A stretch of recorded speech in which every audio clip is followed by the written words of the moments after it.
いらっしゃいませ。長期の調査で参りました。エアコンテクノのジョーと申します。よろしくお願いします。は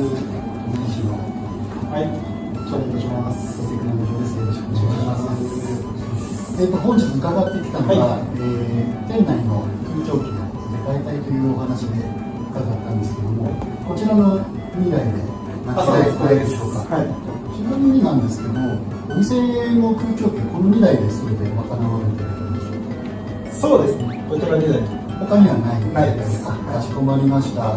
大体お使いになられて何年ぐらいの使い方？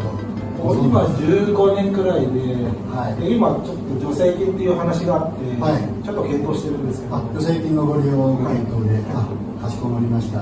弊社の方助成金の方の対応も管理してやっておりますので、ありがとうございます。それでご承知。ありがとうございます。